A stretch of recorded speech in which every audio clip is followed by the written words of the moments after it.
Doctor ताहा नज़ीर आपसे मुखातिब है। नाज़रीन, हम अगर तारीख़ का मुताला करें तो हमें बड़ी बड़ी तहज़ीबें मिलती हैं। हम ज़्यादा दूर नहीं जाते, लेकिन हमें पता है ज़्यादा दूर मीन इंसानियत की तख्लीक से या उससे पहले जो आज से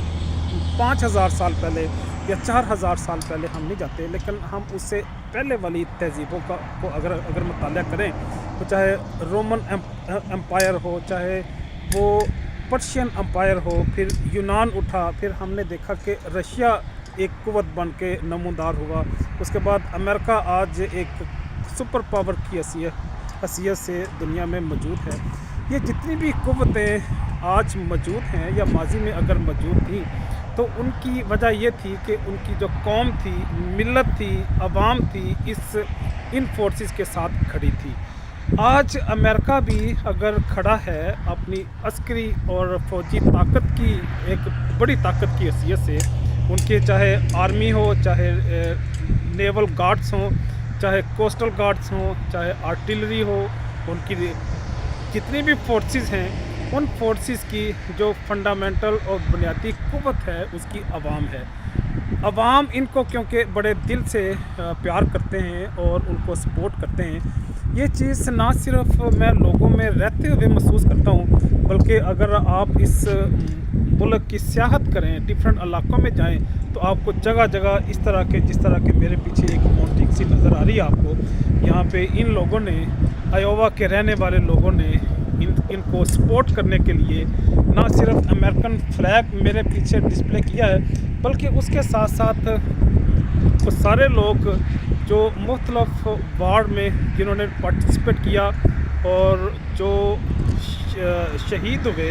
जो मुख्तलिफ जंगों में मारे गए, ऐसे सब लोगों के जो इस इलाके से बिलोंग करते थे, उनका नाम भी इंग्रेव करके ईंटों पे लिख के यहाँ पे डिस्प्ले कर दिया। तो गोया ये कौम, ऐसी कौम को शिकस्त देना, गिराना मुश्किल हो जाता है। ऐसी कुव्वत को, ऐसी फोर्सेस को, वो चाहे आर्मी हो, मिलिट्री हो, नेवी हो, कोस्टल गार्ड्स हो, वो कुव्वत की अस्करी ताकत की कोई भी शक्ल हो, उसको डिफीट करना मुश्किल हो जाता है अगर उसके साथ अवाम खड़ी हो। और इससे आगे बढ़ के अगर मैं ये कहूँ कि ऐसी कुव्वत को, ऐसी ताकत को तो गिराना नामुमकिन हो जाता है कि जिसके पीछे उसकी फ़िक्री ताकत भी हो, उसकी फ़िलासफ़िकल आइडियालॉजी भी हो। तो यूँ ही सोच के जो रूमी बादशाह था, हमारे नबी अलैहिस्सलाम के सामने ग़ज़वा तबूक में नहीं आया था, क्योंकि वो पहचान गया था कि ये वक़्त का नबी है, पैगंबर है। नबी से जो भी टक्कर लेगा वो शिकस्त ही खाएगा, वो पाश हो जाएगा, क्योंकि उसके पीछे अल्लाह की, हमारे रब की तायद शामिल होती है। तो इसलिए किसी के लिए ये मुमकिन नहीं होता कि किसी नबी को, अपने ज़माने, अपने अहद के वक़्त के नबी को, पैगंबर को शिकस्त दे सके। तो उसने खैर जो रूमी शहनशाह था, बादशाह था, उसने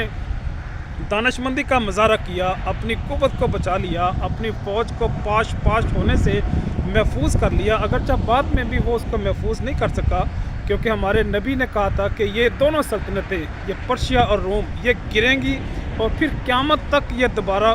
इस शक्ल में उठ नहीं सकेंगी। तो ये भी हमारे नबी अलैहिस्सलाम के मौजज़ात में से या उनकी नबुव्वत की शहादतों में से एक शहादत है कि ये बाकी ये दोनों कुव्वतें, रोम और पर्शिया, फ़ारस, ये दोबारा अपनी पहले वाली हैसियत से, एक ताकत की हैसियत से,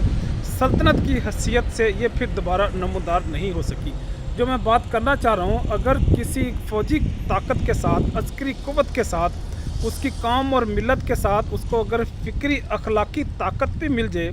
अगर ये बालादस्ती भी उसको हासिल हो जाए, तो फिर वो कुव्वत कभी शिकस्त नहीं खा सकती। तो इतनी बड़ी ब्रिटिश अम्पायर थी, इतना बड़ा USSR था, इतना बड़ा ये US है, लेकिन ये सारी ताकतें गिर जाएंगी, ये ज़्यादा देर तक नहीं चल सकती। एक सदी, आधी सदी, 25 साल, 100 साल तक ये ज़िंदा रहती हैं, उसके बाद ये ख़त्म हो जाती हैं। लेकिन ईसाईयत अभी तक ज़िंदा है, क्योंकि इसे अल्लाह की और कुदरत की, फितरत की तायद हासिल है। इस्लाम इसलिए इस दुनिया में कायम रहेगा,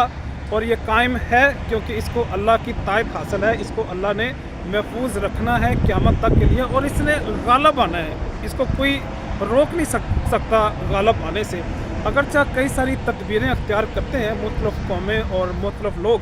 लेकिन उनके लिए इसको रोकना, इसको अपने काबू में रखना, इसको शिकस्त देना मुमकिन नहीं है। तो गोया जो मैं बात करना चाह रहा हूँ वो ये है कि अगर किसी फ़ौजी ताकत को, अस्करी क़ुव्वत को,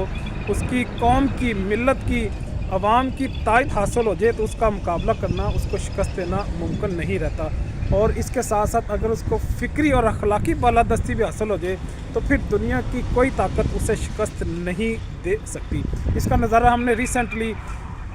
ईरान के हवाले से भी देखा कि चाहे हिजबुल्लाह के कमांडर मारे भी गए, वो चाहे याह्या संवार हो, वो चाहे हसन नसरुल्लाह हो, वो चाहे इस्माइल हानिया हो, इन सारे लोगों को अगर ये दुनिया से चले भी जाएं, अगर शहादत के मर्तबे पे भी फाइज हो जाएं, लेकिन इनकी जो फ़िक्र है, इनकी जो आइडियालॉजी है और इनके पीछे जो एक जमात की इन्हें तायद हासिल है, वो बहरहाल ख़त्म नहीं होगी, वो ज़िंदा रहेगी। तो यूँ ही बहरहाल मैं समझता हूँ कि फ़ितरत का भी असूल है, अल्लाह की भी सुन्नत है, और ये मैं समझता हूँ इसको रहना भी चाहिए ताकि इस दुनिया में अमन और सलामती का जज्बा और यहाँ पे हमारी इंसानियत की मौजूदगी का कोई पहलू भी मौजूद रहे, उसके वजूहात भी अपनी जगह पे मौजूद रहें। अल्लाह का नाम लेने वाले, उसकी इबादत करने वाले, उसकी रबूबियत को मानने वाले, उसके सामने सजदा रेज़ होने वाले, वो भी यहाँ पे इस धरती में, ज़मीन में, इस कायनात में मौजूद रहने चाहिए। इजाज़त चाहूँगा। अल्लाह हाफ़िज़।